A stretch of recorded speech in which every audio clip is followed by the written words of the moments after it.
سایه توسل به سوی صحن آسمونیت، چشم امید ما به تو و لطف و مهربونی.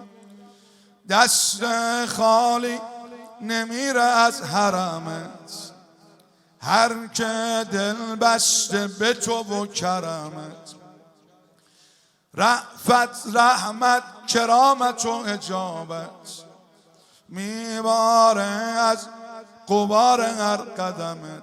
حرم تو حرم الله، حرم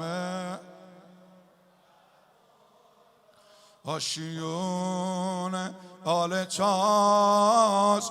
بزن راحت بگم امشب اینجا قبر خود زهراست. یا حضرت معصومه فاطمه فاطمه، یا حضرت معصومه فاطمه فاطمه، یا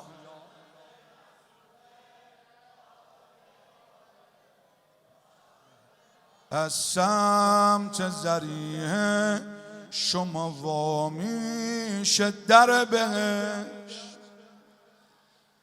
دست خالی ما رو رد نکنه ای خواهر بهشت. پا میذارم توی ایوون طلا، تکثیر میشه دلم تو آینه ها. یه دل میشه دخیل ذریح تو، یه دل میره سوی مشهد و رضا. حالا قلب من اسیر حرم دو نور عینه.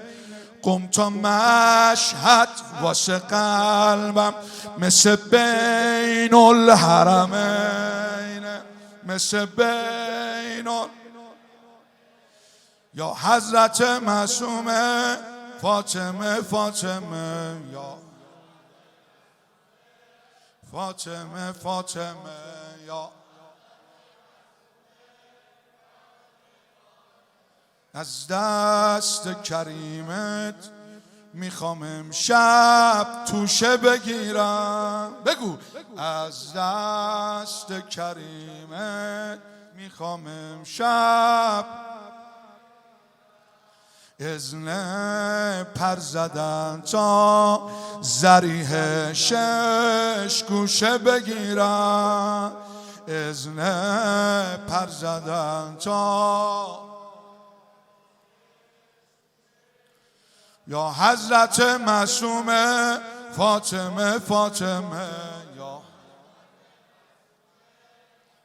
بگو یا